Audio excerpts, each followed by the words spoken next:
This episode of Reply All is brought to you by Spotify. You probably already know that you can listen to millions of songs on Spotify's music streaming app, but now Spotify also lets you play podcasts, so you can streamline your phone's home screen and listen to everything in one place. Check out spotify.com/podcasts to listen to Reply All and all of Gimlet's other shows. That's spotify.com/podcasts. Thomas and Kevin have been married for years. When they first met, they fell in love over this very strange coincidence. They were introduced to each other at a party, they got to talking, and they realized both of them had spent time in Del Rio, Texas as kids. And as little kids, both of them had gotten really, really interested in this rundown mansion in town. Weirder still, they'd both been obsessed with the widow who lived in the mansion, and weirder still, they had both struck up friendships with her as children. Thomas's started when he just tried calling her one day. You could just call the Brinkley Mansion and she would answer the phone and she would talk to anybody, and she was very warm. And I just said, my grandfather lives around the corner, and Can I think come visit? And I did, because I said I'd love to write a paper on you for school, and she was delighted. And so I went to the Brinkley Mansion, opened the giant gates that said Dr. Brinkley across them, and walked down the sidewalk and walked into the house. So Thomas would go visit, hang out, chat with Mrs. Brinkley, and then separately, on days when Thomas wasn't there, Kevin was doing the exact same thing.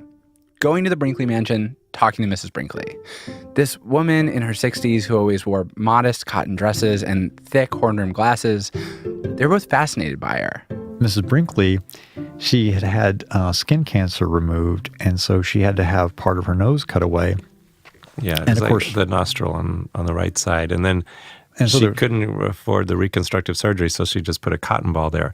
Well, you can imagine as a little boy, you were fascinated with that cotton ball. So on one side, it was something like out of a very scary movie, but she was such a warm person, and she was entirely entertaining and captivating. On the one hand, she seemed like the wealthiest person in the world. She lived in this house that felt more like a palace. There were rooms filled with exotic treasures from all over the world. On the other hand, Mrs. Brinkley couldn't afford to turn on the heat in the house. In the winter, she slept on her bed piled underneath a bunch of old fur coats. And so she still had one Cadillac that ran, and it was this just seemed like a block-long car.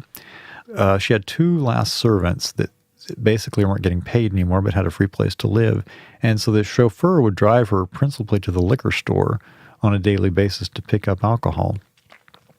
And I learned later from the owner of that store that actually she'd come in personally to kind of guilt him into giving them liquor on credit that they couldn't afford. It's probably just as well that Kevin and Thomas had no idea who they were talking to. This sweet old woman, Mrs. Brinkley, she'd been an accomplice to one of the largest, deadliest scams in American history. The mastermind of the scam was none other than her husband. He'd taken control of an experimental new piece of technology and then used it in this way that nobody else saw coming. This week, the story of the terrifying Dr. John Romulus Brinkley.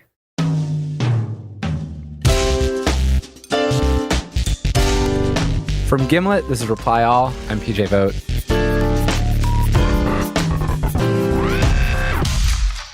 And the story you're about to hear, it takes place in 1917, but almost everything that happens in it, it feels like it could have happened this week, basically. It starts with this young doctor, John Brinkley. He's just married the love of his life, Minnie, and they decide to go find a place where they can just settle down. He's going to be a town doctor. And then they set out for Kansas because they see an advertisement that says, Milford, Kansas, population 3,000. We need a doctor. And they're like, okay, we'll go west. So they travel west, they get to Milford, and 3,000 was a typo. And in fact, it was population 300, which is to say it's like the middle of nowhere. There's like nobody there. This is Penny Lane. She's a filmmaker. She made a documentary about John Brinkley. So the Brinkleys moved to Milford and they set up shop. This elderly farmer named Bill Stitsworth comes into the office and, after much hemming and hawing, kind of manages to spit out his problem, which is that he's a flat tire. Get it? And finally the Brinkley's like, oh, you're impotent. Okay, gotcha. I'm so sorry. We have nothing for that. Like, modern medical science has not solved that problem. I'm very sorry. According to Brinkley, what happens next is that he and the farmer get into small talk, and they start talking about goats. They talk about how goats never seem to be impotent. They're always virile. And the farmer says something to Brinkley that will change his life. He says, "Gosh, it's too bad I don't have billy goat nuts." And then Brinkley kind of laughs. And then after hours of Brinkley saying, "No, I didn't learn that in medical school. That's not how we do things. That might not work. It could be dangerous." The farmer refuses to leave until Brinkley agrees to try to fix his impotence by giving him goat testicles. That is the strangest eureka moment. So then, of course, he tries it and it works. It works according to Brinkley. Brinkley tells the world that he has created the goat gland cure, meaning he will take goat testicles, he'll insert them into your scrotum, and you'll be healed. And not just of impotence either. He says it'll cure flatulence, emphysema, stomach cancer. He's got a version for women, which he says will cure female infertility. I talked to this writer, Pope Brock, who wrote a book about Brinkley called Charlatan. He said that when patients came to Brinkley to get the surgery, it was set up so that the patients would know that they were getting exactly what they paid for. Right. So the patient was, it was local anesthetic so that he could be assured that he was actually getting the goat, And then Minnie Brinkley, usually Brinkley's wife, would do the snipping on the goat. They would bring the goat balls over, open the guy up, toss them in, sew him up, and send him out. So just to be clear, this surgery is bogus, utterly bogus. And privately, Brinkley knows this. But he's extremely good at convincing the public that he believes in what he's selling, that goat gland surgery really works. It helps that he looks extremely professional. He's got a 3-piece suit, he's got round glasses, this neat blonde goatee. He's everybody's idea of what a smart doctor looks like. And so they start showing up at the clinic, these nervous guys ready for the surgery, their own goats in tow. Like you'd bring the goat that you wanted the exactly so, just sort of clutched in your arms and you're pounding on the door. But pretty soon he got his own herd out back because it was a volume business by that point. The patient would come out, browse the herd, and pick one. The goat with which he felt the most connection. Whatever goat he felt simpatico with, that's the goat he chose. Like a lobster at a restaurant. Exactly. So business is booming. Brinkley has found a great scheme because what happens is there are men who are impotent who get this surgery, and because their impotence is psychological, the placebo effect saves them, and they thank Dr. Brinkley. And for the men that it doesn't work on, they're generally too ashamed to say anything about it. So no matter what, he wins. And maybe it would have just continued like that. Maybe he would have just been a moderately successful scammer. But then fate hands Dr. Brinkley the biggest, plumpest opportunity imaginable.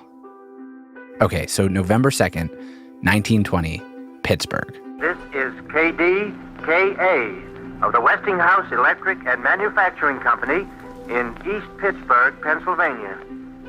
We'd appreciate it if anyone hearing this broadcast would communicate with us, as we are very anxious to know how far the broadcast is reaching and how it is being received.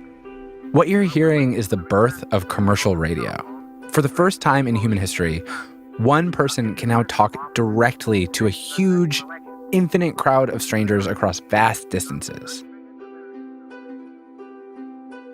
There's a person behind every great technological breakthrough. A visionary inventor with lofty ideas about how what they've made is going to change the world. John Brinkley is not that guy. John Brinkley's the other guy. The guy who shows up right after the visionary inventor. The guy who looks at this wondrous new piece of technology and thinks, this idiot just invented a weapon and he has no idea. John Brinkley writes a letter to the government and says, hey, can I have a radio license? They tell him, sure. He is set up to broadcast. And ladies and gentlemen, you're again listening to the voice of Dr. J.R. Brinkley of the Brinkley Hospitals. We have 2 lovely hospitals, and we have patients, many patients in both hospitals. He starts his station, KFKB, out of Milford, Kansas. And Brinkley, from the beginning, is a natural. He knows how to talk on the radio before anybody else can figure it out. I try to tell you the truth in every statement that I make. Nothing misleading in any way. He's not yelling and squawking in some weird 1930s radio announcer voice. Instead, he's conversational, he's gentle. He talks directly to you. You know your prostate's infected and diseased, and you know that unless some relief comes to you, that you're going to be in the undertaker's parlor on the old cold slab being embalmed for a funeral. His trademark was to sound like your best friend across the table.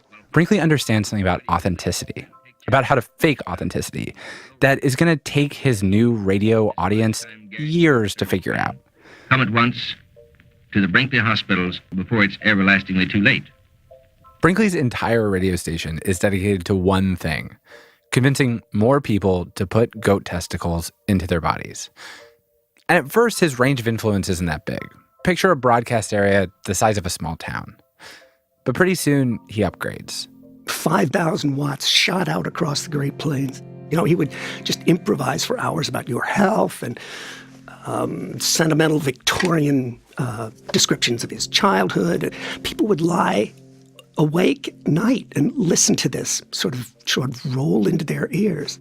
Every day, every night, Brinkley is on the air.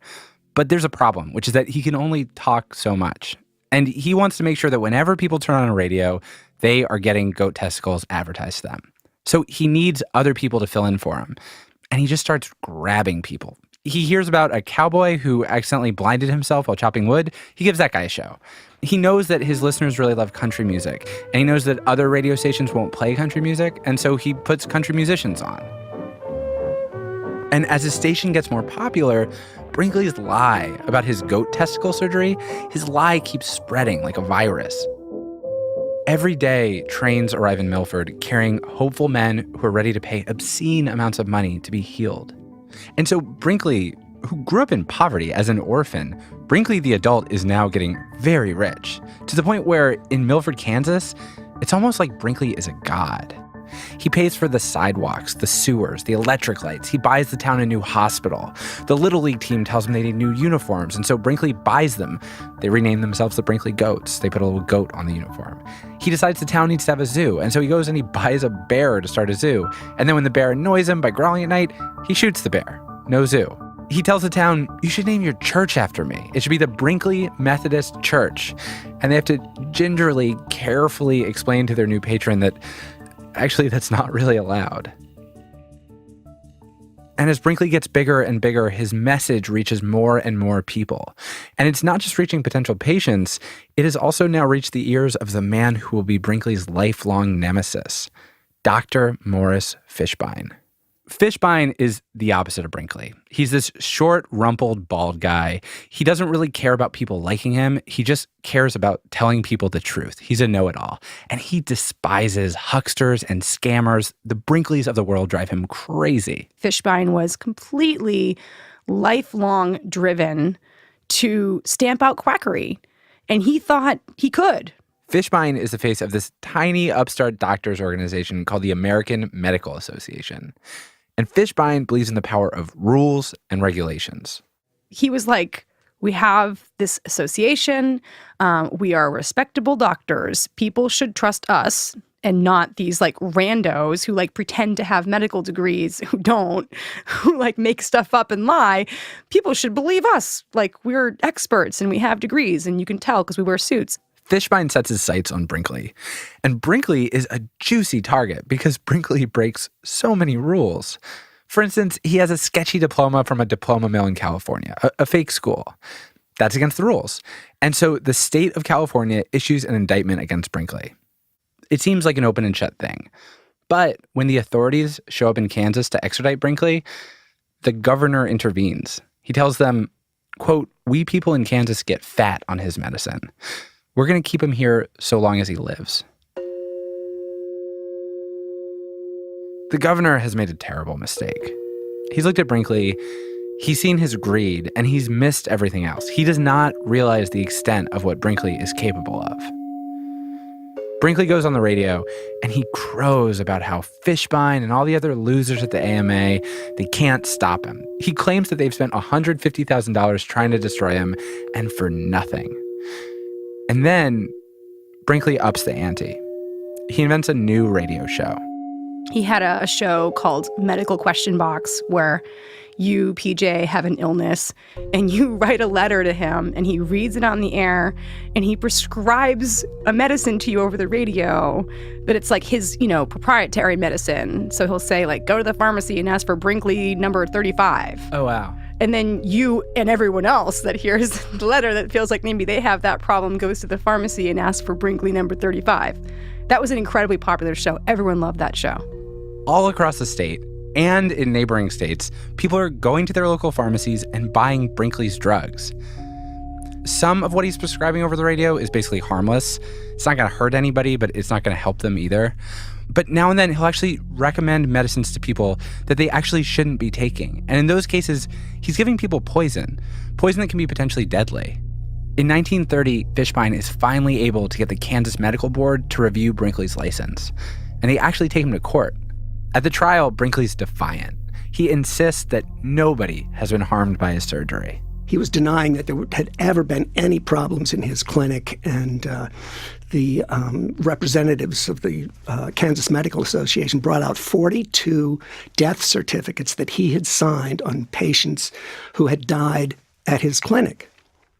Some who had been perfectly healthy going in, there was various kinds of documentation. So that's 42 dead people right there. Yeah.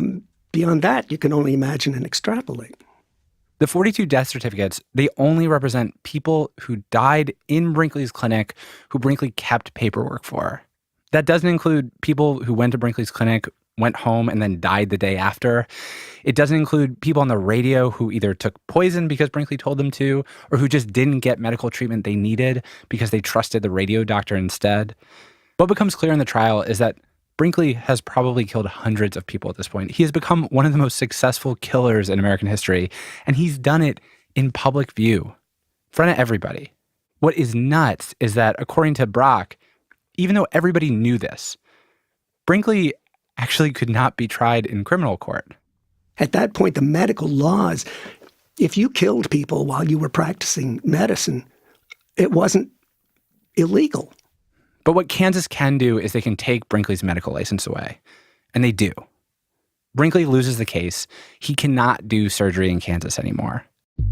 And to top it off, the federal government strips Brinkley of his radio license. He's told he's going to be off the air completely in just a few months.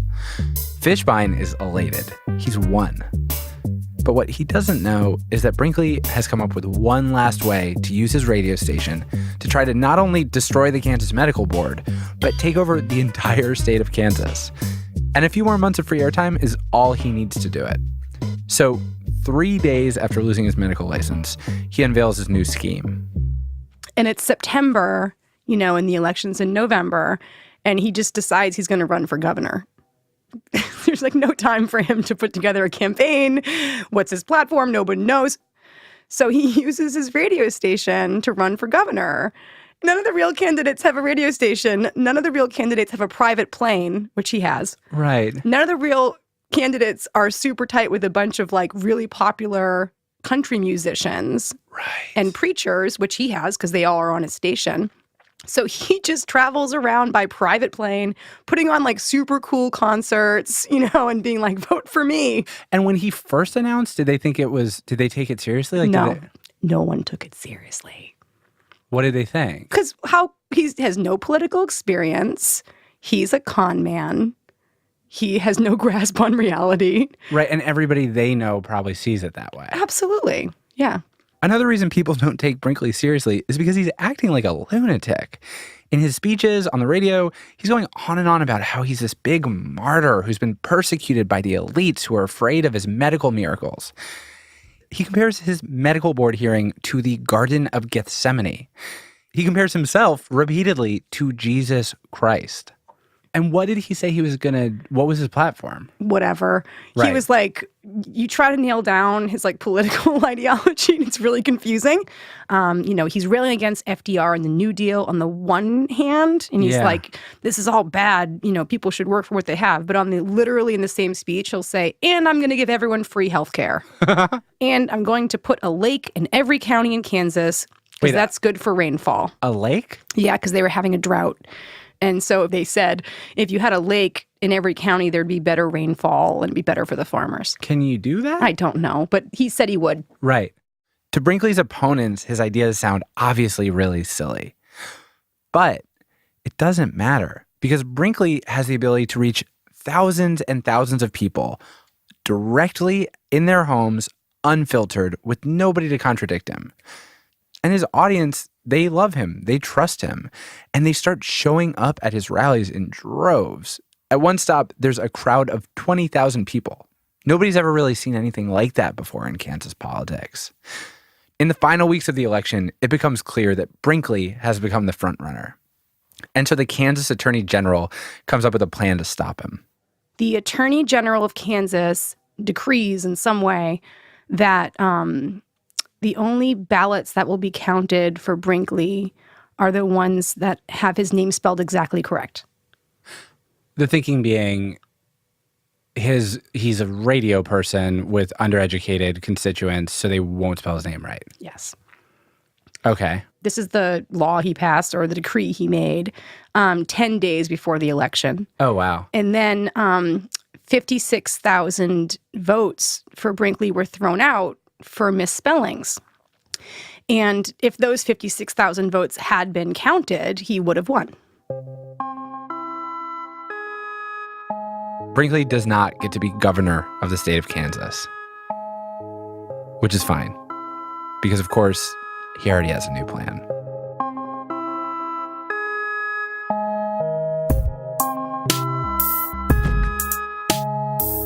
Coming up after the break, Brinkley decides to really get ambitious.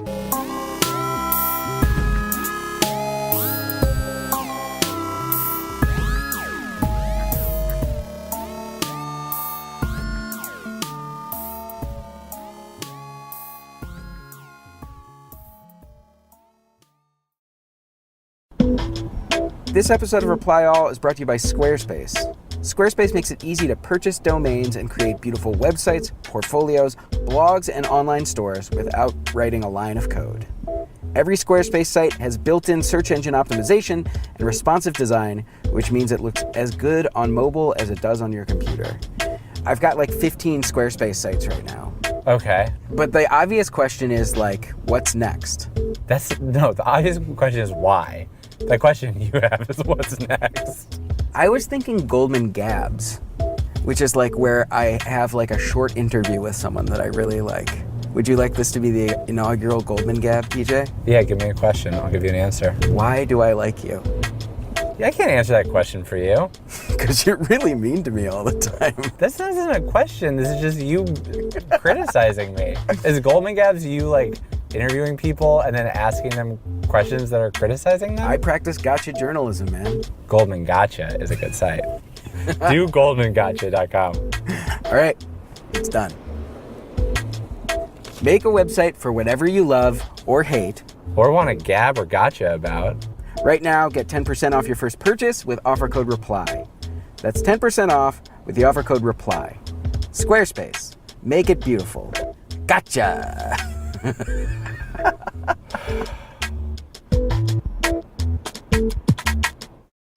This episode of Reply All is brought to you by Casper. Casper mattresses combine memory foam with a breathable, springy top layer so you can quit tossing and turning and wake up every morning feeling refreshed. What is the worst night's sleep you've ever had? I was 19. I hopped a freight train to Louisville, Kentucky. Okay. And I slept on basically the back of a train. It also had what I think was like a flat. So like the train, rather than being like chugga, chugga, chugga, was more like chugga smash, chugga smash. So it was not that you couldn't sleep because you were sleeping in a dangerous situation. It's that you couldn't sleep because the train wasn't comfortable enough for you. Casper can't guarantee that you won't find yourself sleeping on the back of a train with a noisy flat. But they can guarantee a fantastic night's sleep. You can try sleeping on a Casper mattress for 100 nights risk-free. If you don't love it, they'll pick it up and refund you everything. And get $50 off of any mattress by visiting casper.com/replyall and using promo code REPLYALL. Terms and conditions apply. That's casper.com/replyall, promo code REPLYALL. Welcome back to the show. It's 1931, We're in Del Rio, Texas. It's a sleepy little West Texas town. Nothing ever happens there. Until the day the new guy shows up. He says that he's a doctor, but nobody's ever really met a doctor like this. The guy builds this huge mansion with a pipe organ in it, a 2-story pipe organ. And then he wires speakers all around the outside of his house. And at night, he blasts organ music into the town. The new guy is in love with his own name. He writes it on the wheels of his Cadillac, on each of his 3 yachts, in neon lights in the sky at night. Brinkley. Thomas, the guy from the beginning of the story, who used to visit the mansion as a kid, he said he heard this story from a woman in town who went to a party at the Brinkley Mansion once. When she was a girl, she went to the Brinkley Mansion for a pool party. And she said she put on her bathing suit and she was going across the grounds and there was this giant tortoise that she said looked like the size of a VW Bug to her. And she said when it began to move, she was terrified. She thought it was a statue. And she said it began walking and she just screamed. So no one had ever seen anything like that in West Texas. The people of Del Rio are pumped that this rich guy's decided to set up shop in their town. But it's not clear why. What does a guy like this want in a place like Del Rio? Brinkley knows the answer. He can see the answer when he looks outside his bedroom window. His house in Del Rio is 4 miles from the Mexican border, which means that he can set up a radio station in Mexico outside of U.S. law, and he can use that station to broadcast into America. He had this whole really high-tech setup with a remote control line from his phone line so that he didn't have to leave his mansion in Texas to be able to broadcast his lectures on the station, which was over the border in Mexico, because he wanted to sit in his house. Now he can reach everybody. And ladies and gentlemen, you're again listening to the voice of Dr. J.R. Brinkley of the Brinkley Hospitals. He doesn't have to deal with the U.S. government's laws about how powerful his station can get. Broadcasting from Mexico, Brinkley can basically say whatever he wants on the air. He can now hawk his new goat serum, no surgery required, but he also rents out his space to other scammers with other scams. Especially nowadays when it's so easy to get rid of gray hair that everyone... He's got people selling crazy water crystals. Thank you and hello, friends. Thanks for the many letters. Electric bow ties, autographed pictures of Jesus. And all these scams, they are now reaching so many more people than Brinkley ever could in Kansas. In Kansas, there was a limit on how strong his transmitter could be. It could only broadcast to 5,000 watts. But in Mexico, he's able to do 10 times that, which means that his new station is reaching the entire United States. Of course, it drove Fishbein and the American establishment, the government, just absolutely crazy because they're running up and down the shore on the other side, tearing their hair, trying to figure out what are we going to do about this? Fishbein is scrambling to try to figure out some way to stop Brinkley, but he can't. And in the meantime, Brinkley's new station just gets bigger and bigger. It hits 1 million watts. And the musicians that Brinkley had started finding in Kansas just to fill time, they're now playing for the biggest audiences that have ever existed. And so they become huge. These are people like the Carter family, I'm going down to the river of Gene Autry, Hank Williams, Red Foley. John Brinkley, just by accident, is turning country music from this fringe thing into American pop music. His transmitter is so powerful now that locals in Del Rio report that when it's powered on, their bed springs will hum. The headlights of their cars will turn on randomly. And these broadcasts, they're now so strong that they leave the United States. The rest of the world is hearing John Brinkley's shows. I have seen physical mail from the Philippines and stuff directed to the radio station saying I loved your segment on astrology or whatever. It really did reach all around the world. John Brinkley is now an international celebrity. So is his wife, Minnie. She has her own show. I like to know nice people. I'm happy with nice people. And I don't go near the other kind. So's his kid. Now listen, Johnny. Daddy wants to tell you this. Always tell the truth. Never tell a lie under any circumstances. Fishbein is tearing his hair out. The U.S. State Department tries to negotiate with Mexico to take Brinkley off the air, and Brinkley just gets the vice president of the United States, to tell the State Department to knock it off. Brinkley cannot be contained by law. Brinkley's so famous that he goes to the Gone with the Wind premiere, and in a room with Clark Gable, reporters are asking Brinkley questions. Now that Brinkley's at his most influential, with the biggest following he's ever had, his interest in politics, it takes a dark turn. He was anti-Semitic already. That was fueled as much as anything else by his hatred of Fishbein. But then he takes a vacation to Europe. He goes to Germany. And he saw Hitler's Germany. He saw those flags and all that marching, and it caught his fancy, you know. He starts giving over his airwaves to other prominent Americans who either sympathize with the Nazis, hate Jewish people, or are just pro-fascism. One of them is really famous, this guy, Father Coughlin, who's drawing huge crowds at these rallies. We are Christian insofar as we believe in Christ's principle of love your neighbor as yourself. And with that principle, I challenge every Jew in this nation to tell me that he does not believe in it.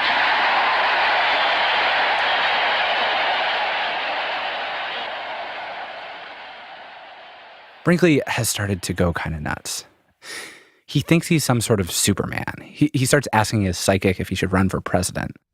I don't know if any of us can actually live inside a mind like that just, becomes swollen like a tick at a certain point. Is just completely out of touch with who he really is, what the rational boundaries really are. Fishbein has tried to use the rules to stop Brinkley a million different ways, and it's never worked. At one point, the federal government passes a law that everybody calls the Brinkley Act, and all it does is criminalize having a telephone line from your home in Texas to your station in Mexico and using it to broadcast programs in the United States. The Brinkley Act. They pass it. Brinkley says, okay, whatever. He starts running tapes over the border, which completely circumvents the whole law. It's always like this. Fishbein finally realizes that no rule, no law, no regulation is going to stop this guy. He realizes that the only thing in this world that can stop John Romulus Brinkley is John Romulus Brinkley. And so Fishbein sets a trap. He writes an article called Modern Medical Charlatans. And this article is just one long slap in the face of John Brinkley. He insults his wife. He talks about how much money he's got, what a liar he is. And when Brinkley sees it, Brinkley's excited because it's libel. And if Fishbein has libeled him, it means that finally the tables have turned. Brinkley decides to sue Fishbein for a fortune. This is his opportunity to shut Fishbein up forever. Even better, the trial will take place in Del Rio, the town that loves Brinkley. It's his home field. Trial starts on March 22nd, 1939. It's a Monday. Brinkley shows up in his custom-built Cadillac, driven by Mrs. Brinkley. His fire engine red with his name inscribed on it in 13 different places. He is feeling confident. He went in believing that, I don't know. I was about to say God was on his side. I'm not sure that was it. But God didn't have to be on his side because he was so filled with his own sense of power.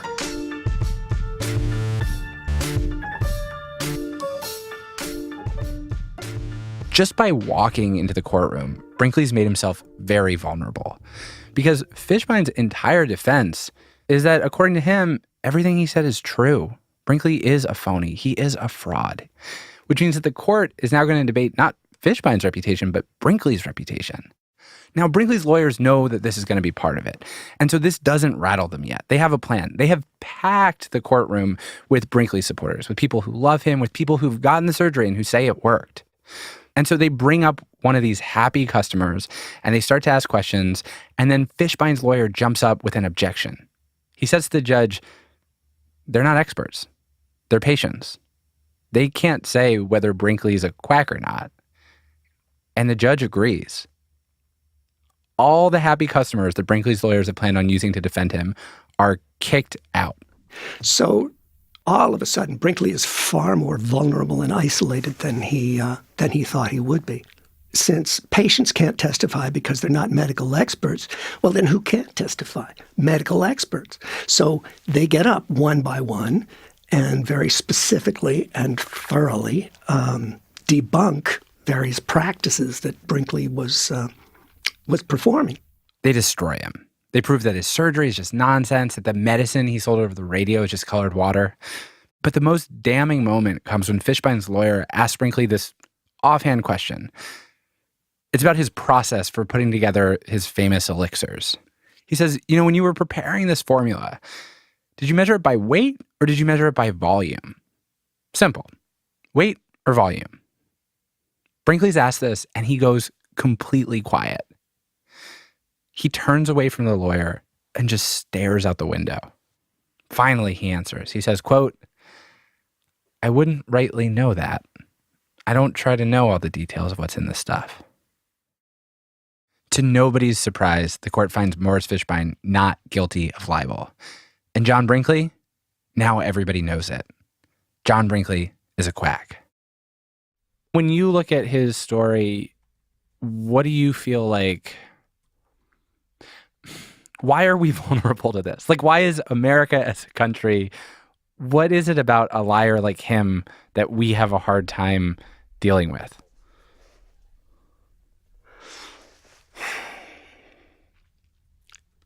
Don't you want to be rescued? I know I do. When somebody stands up and says, you know what? Bring me your anguish, bring me your problems, and I will fix them. I will make it all right. That puts Brinkley in a line of demagogues going back to the dawn of time, right up through today. But what I don't understand is why we don't get better at it. Like, why? There's almost a playbook. You tell big lies, you never admit defeat, and you try not to have too many statements that are fact-checkable. Why aren't we better at stopping this? Well, there is no we to learn. It's not as though the people that Brinkley scammed were all alive today and say, okay, God, I remember now back in the 30s, I fell for that thing. I'm not going for Trump now because I learned, It's a whole new bunch of people. People are scammed and they die. New people come in with those needs, those fears, and it starts all over again. And once it's learned, it's too late. In November, I went down to Texas to see what's left of Brinkley's empire. Kevin and Thomas gave me a tour of Del Rio, and we started to see signs of Brinkley before we even reached his mansion. We passed the lumber yard that he built because he was convinced the locals were cheating him on wood prices. We passed his church, and then suddenly we're in front of the house. So here it is. Oh my God. So it still stands out. It's like an enormous pink house surrounded by palm trees with a fountain in front, a big gate.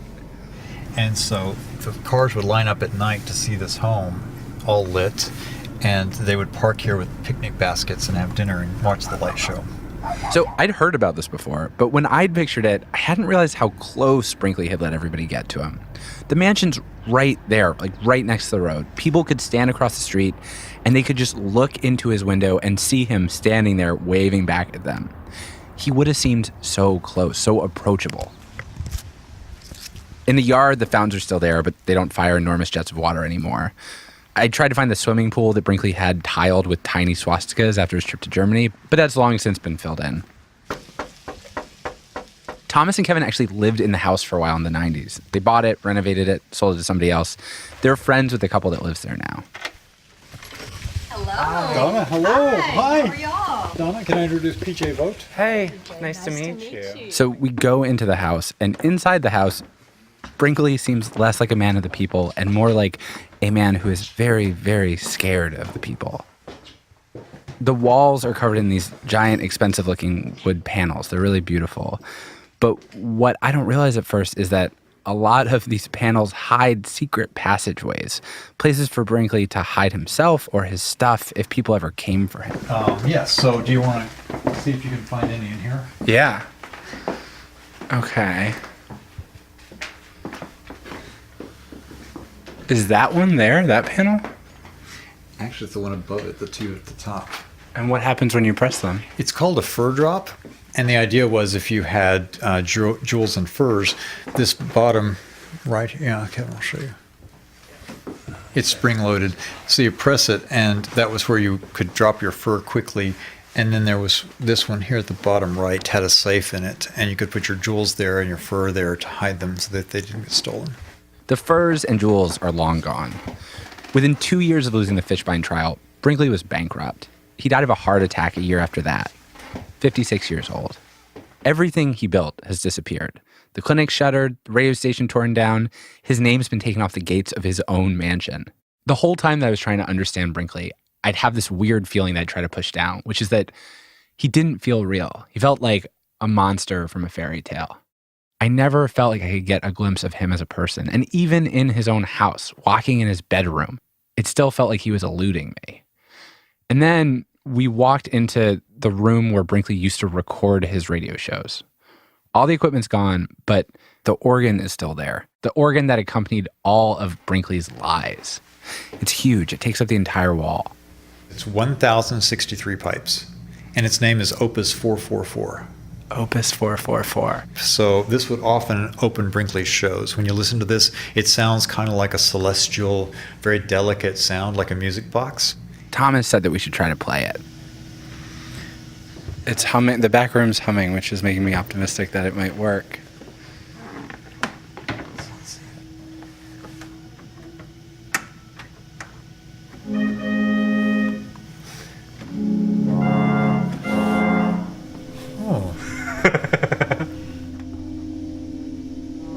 It's so spooky like this. We're losing air somewhere.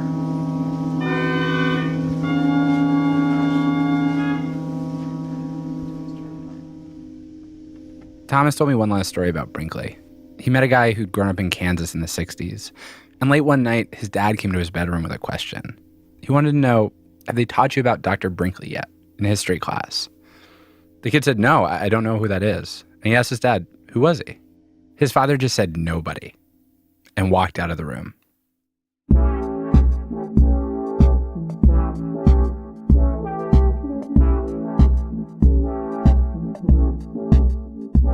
If you want to know more about John Brinkley, there is so much more craziness to his story that we couldn't include. If you're curious, you should absolutely go pick up Pope Brock's book about Brinkley, Charlatan. It's great. It's amazing. And Penny Lane's documentary about Brinkley is also great. It's called, appropriately, Nuts. Reply All is hosted by me, PJ Vogt, and Alex Goldman. We were produced by Shruti Pinamaneni, Fia Benin, Chloe Persinos, and Damiano Marchetti. We're edited by Tim Howard and Jorge Just. Production assistance this week from Thane Fay and Sangeeta Rayasam. We were mixed by Rick Kwan. Special thanks this week to Gary Carden, Sean Williams, John and Donna Weston, Thomas McInerney, and Thomas Nyman and Kevin Parman, the best hosts in Texas. Matt Lieber is a cure for what ails you. You can find more episodes of the show at itunes.com/replyall or wherever you get your podcasts. Lately, I have been checking out the NPR One app. It's pretty good.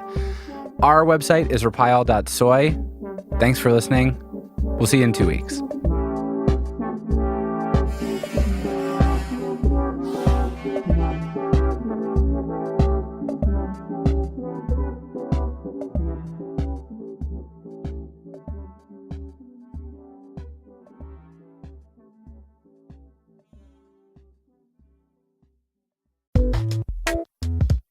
Thanks to our sponsor, Squarespace. Squarespace makes it easy to purchase domains and create beautiful websites, portfolios, blogs, and online stores without touching a line of code. Get 10% off your first purchase with offer code REPLY. Squarespace. Make it beautiful.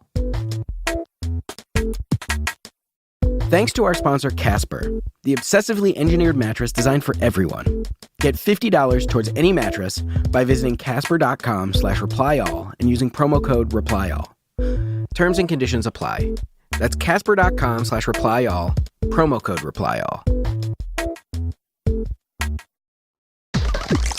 My New Year's resolution is to resume my job as choir director.